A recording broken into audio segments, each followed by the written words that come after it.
ASRock sent me a package and it didn't tell me what it was. I mean, you have to a little bit because it's custom, so I might have sneaked a peek, but I'm going to imagine that the logo is one of those delicious sticky buns, especially like the breakfast kind that have like the egg. Oh man, I didn't get to go to Computex this year, and the Taiwanese breakfast at the hotel that I usually stay at when I go to Computex is insane. And they have these dumplings, and there's all kinds of dumplings. There's pork dumplings and vegetable dumplings and like other different kinds of dumplings, like hot pot stuff, and it's amazing. Din Tai Fung, I know it's a franchise, and it's like, oh, McDonald's is so amazing, I guess, except it's actually really. Thank you, ASRock. Let's open this. This box is labeled empty box, cleverly. Oh no, it actually is empty. Uh-oh. This box says Aqua. It's a mug. You can never have too many mugs. Stored at L1T's.com. Look at that.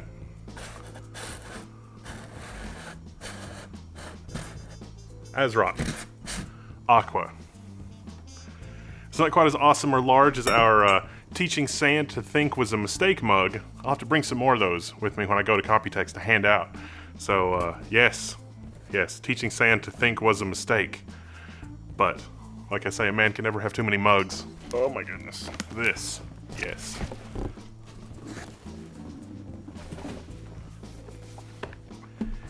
This is the heaviest motherboard box that I have ever. It's insane. I've also got the Aqua t-shirt, an extra mega large size, because there's large and then there's like American large, and then you probably should put a little bit more work into weight loss American large. So, in case you're not familiar, the Aqua, this is a Z490 motherboard. It's designed for Intel 10th generation CPUs, plus whatever is gonna come next. And ASRock sent this to me. This is squarely in the category of things that is like very nice, but I would not buy for myself because a lot of reasons. But it's extremely high end. If you want a 10th generation CPU from Intel, or even an 11th generation CPU that's coming probably, is gonna fit this motherboard. It's gonna run fairly hot. This motherboard, the Aqua, as the name implies, is designed for a custom loop system. Recently, in the last year or so, I've really been getting into custom loop systems for cooling like Threadripper systems and really high-end systems. The Intel 10th gen CPUs, they kind of produce a lot of heat. And if you want to run them at 4.3 gigahertz, you can let the CPU manage itself. You can just set the PL2, the power level 2, to infinity. As Dr. Ian Cutress, sort of talked to Intel and talked to the engineers, and they're like, well, we spec it so that it could run at PL2 basically forever, but you're not going to be able to do that because of thermal considerations. Unless your entire motherboard is a water block. So if you want the fastest, continually fastest gaming CPU with 10 cores for things other than gaming, you've got a niche use case. You open it up and it's like, this is a premium product. I can't tell you, I'd be lying if I said that I wasn't excited. I'm super excited by this. This motherboard is about 10 pounds of metal. The entire motherboard is a mono block, basically. VRM, CPU, jet plate, the whole 9 yards. Oh, it says level 1 in the corner. That's so awesome. Onboard Thunderbolt and the most ridiculous multi-IO that I've seen on any motherboard. Wi-Fi. It's got the onboard Wi-Fi 6. Oh, look. Oh, this is awesome. This is awesome. Custom Aqua fittings for your hardline.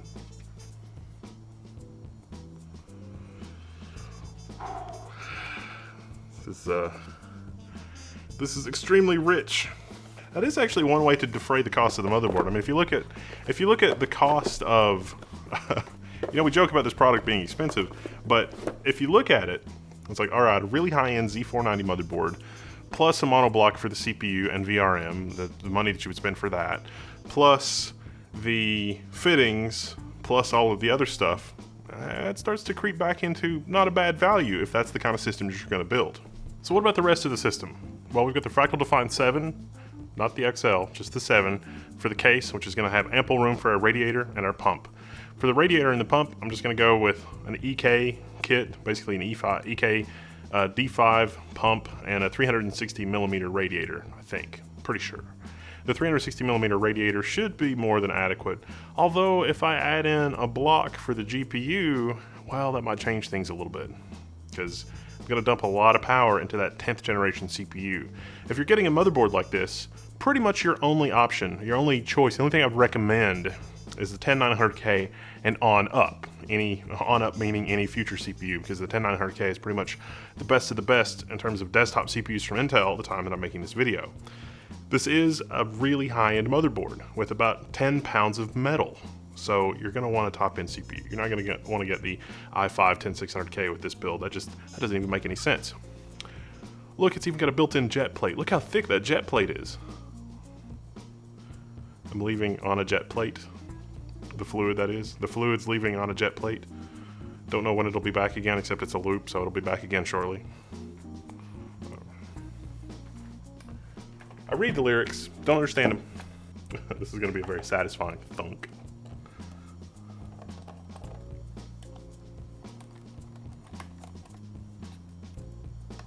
Well, maybe not. Well, time to consult the manual. Can't help but notice, ASRock, this quick installation guide. It's kind of hefty. Oh, more than one language. Unscrew the 8 screws on the back of the motherboard. That's what I did.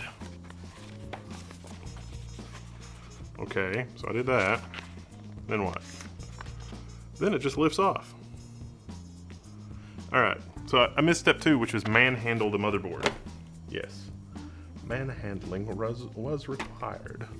Please peel off label before you use it. Look at this heatsink. This heatsink is just... That's just crazy. It's a heatsink for the CPU and the VRM, you knew that, but also the 10 gig of Quantia NIC, which is on board. Now, ASRock couldn't use the standard CPU cooler protector thingy. I had to use a sticker. Good job. The next thing to do is to add the 10th generation Intel CPU. This is the magical, 10th gen Intel CPU. You may have seen that before on this channel. Nice. It's so fast. And there we have it. The motherboard is so much lighter without 17 pounds of heatsink. Now, for the thermal paste, using some new thermal paste, some Kingpin thermal paste. Bearded Hardware was like, no, you have to use that. It's so much better. So it's like, okay, I guess that's what I'm gonna do then. It's a tiny little canister that you apply with a tiny little spoon. Of course, the spoon's been flattened out, but hey, whatever. That should be more than ample. We must carefully remember to remove. It's so shiny. Ooh, it's hard to pilot it in here.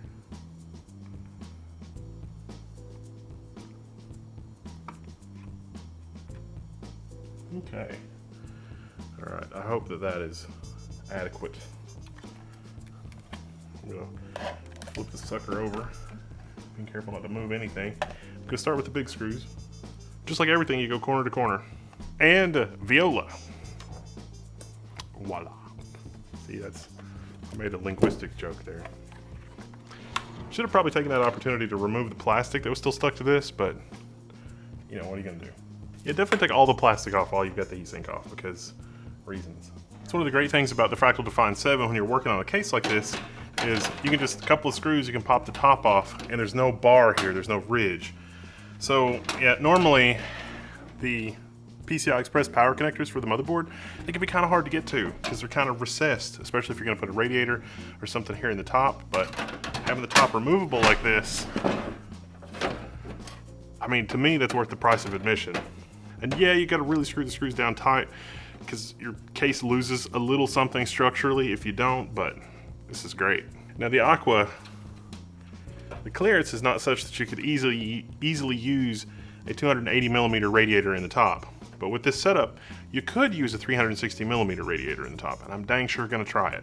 With the Aqua installed in our Fractal Define 7, we can revisit the Aqua box.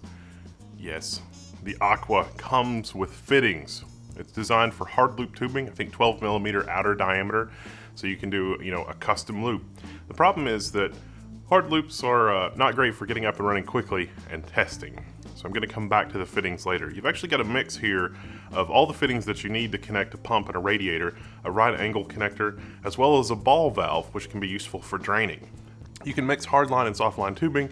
There's also a fill port at the top of the case. It might have been nice if ASRock included a fill port, but you can pick up an EK fill port and it'll mount perfectly into the top of the Fractal Define 7, which makes for a great setup with this type of configuration. In terms of radiator placement, I'm really torn on putting it in the front versus putting it in the top.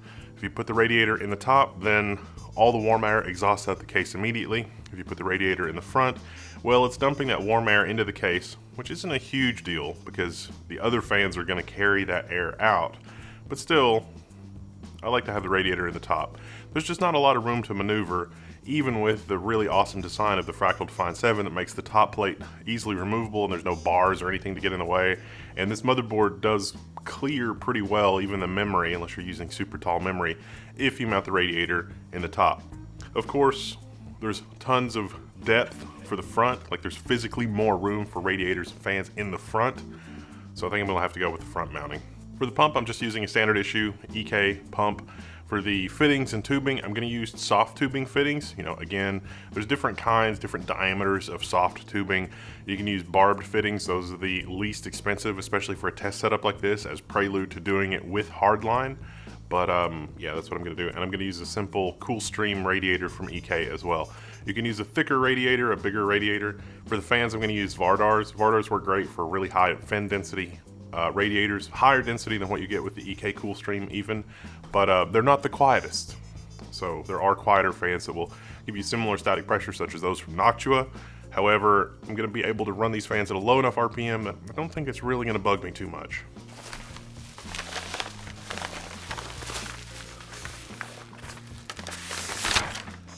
Now that is a well-packed radiator. Nice job, EK.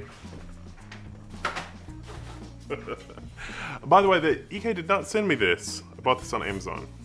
They've sent me stuff before, but you know, can't be too greedy. That fan density. It's fantastic.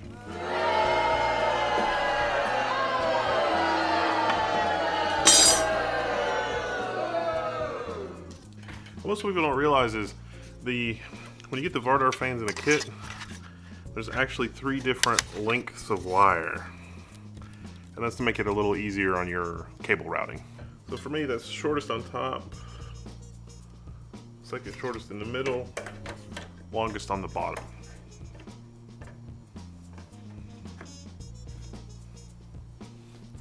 And then there is a huge number of screws. There's long and short screws both. If you're gonna do a push-pull configuration, you'll need to get more screws, but oh no, my rad's too thick. Gotta take out that cover. Well darn.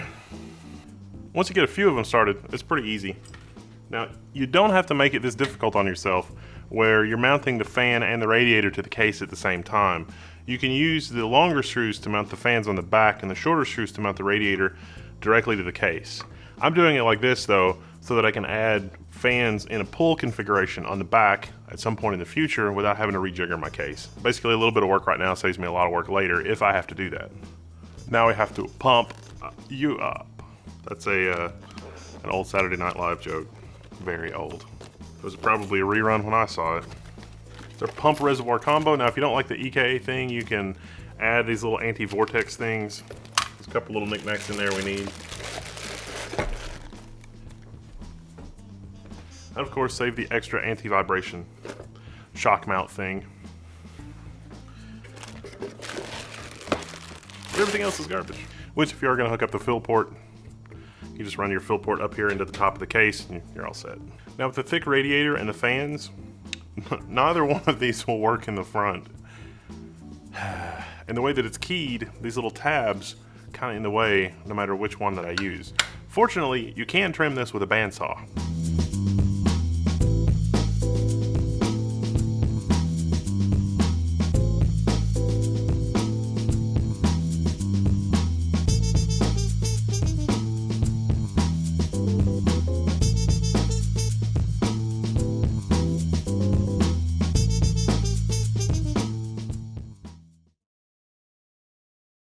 Alright, entered day 2.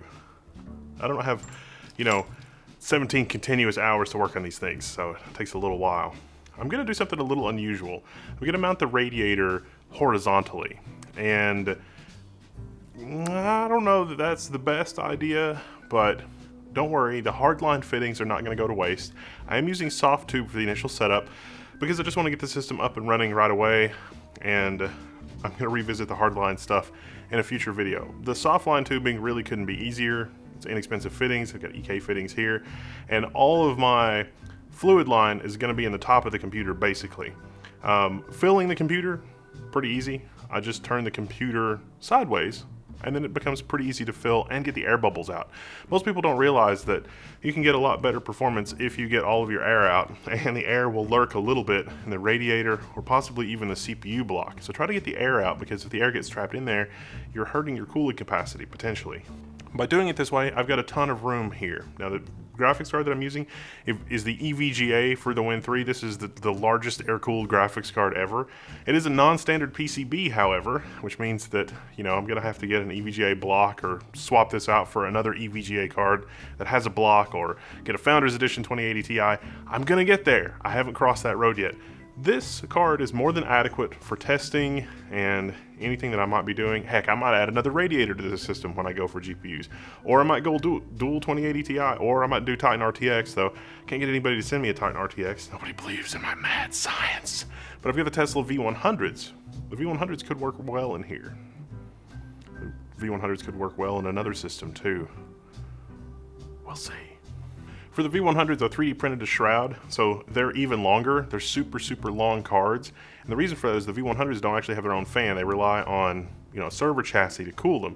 Well, with my 3D printed fan adapter, I can use a blower, but it makes the cards super, super long. That's the other reason I'm turning the pump sort of horizontally at the top. I ran into this problem with my Threadripper system because I was like, oh, the fractal case is huge. I've got plenty of room at the front. And no, not when you're doing 3D printed blower fan adapters. You don't have as much room as you think. This way, I've got a ton of room. But just to be clear, this is a setup that I cannot run with any air bubbles, because any air bubbles that I have are going to get trapped in the pump, and that's not going to be a good situation because it's not actually going to pump anything if the air bubbles are in an inopportune place with this reservoir turned sideways. Even though hardline is sort of ideal, flex tubing is just so easy to work with. You literally just cut it the way that you need it, press it on, and then you screw down these fittings. There is a cheaper kind of fitting that's just this kind of barbed fitting. It's got like 3 little barbs on it, and you just push the tube on it, and that works just fine as well. It doesn't look quite as nice, and if you yank on the cables, it may be a little more likely to let go, but the clampy kind is usually what come in the EK kits. When you're cutting your cables, be careful not to cut them too short. If you cut them a little too short, the cable will pinch, and it'll pinch the fluid flow. So I cut the cables a little short in this build, but it's just temporary. And the tubing will also sort of fatigue and stretch a little bit over a very short period of time. So I'm gonna let this set for a bit, and if it doesn't look good, then I'll just recut the tubes, because you got a ton of leftover. Unless you've got a giant case, you're not gonna use all the tube anyway. All right, now, this might look like an impossible situation. How are we gonna fill this? This is a mess. How are we gonna bleed the air out of it? Oh my gosh. Sometimes you just need a different perspective. If you're just getting into custom loop water cooling, there's 1,000,001 videos you can watch on the internet that have all kinds of stuff. I like to flush the loop on the first build, just because there's usually manufacturing junk, a little bits of dust, just all kinds of gunk in there, and you can flush it out before it permanently affixes itself inside something. There's also Mayhem's Blitz kit. I'm a big believer in this stuff. My stuff seems to last longer, although it's like super acid. This is a cleaning thing. I like to run this through even on a brand new setup, just because I'm paranoid, just to get everything out of there. And it works well. You can also use this after about 6 months or a year. But otherwise, just distilled water and a little bit of the EK cryo fuel. I usually use the dilute stuff. Works fine. You want to be sure not to get any water on your stuff. So be careful. Use a funnel. All right, I've used another power supply to flush the pump before actually turning on the machine. Now I've got the pump connected to the power supply and the motherboard, and I'm getting all sort of, fun, warm and fuzzies, feel good postcodes. You can see here I still have an air bubble in the top of the radiator, but For the last part of the build, I've adjusted the pump to where it's angled downhill a little bit. That's going to help with the air bubble and getting the last little bit of air out of the system. Ideally, if I had a fill port on this system, things would be a lot better because all the air would just sort of naturally make its way to the fill port, or I could shake the machine like a maniac and the air would make its way to the fill port.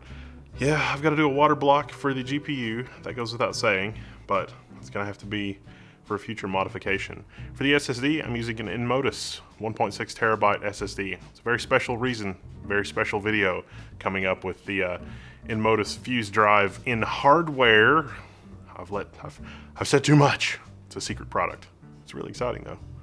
The future of flash memory hangs in the balance. New technologies being invented to handle the coming 5-level cells.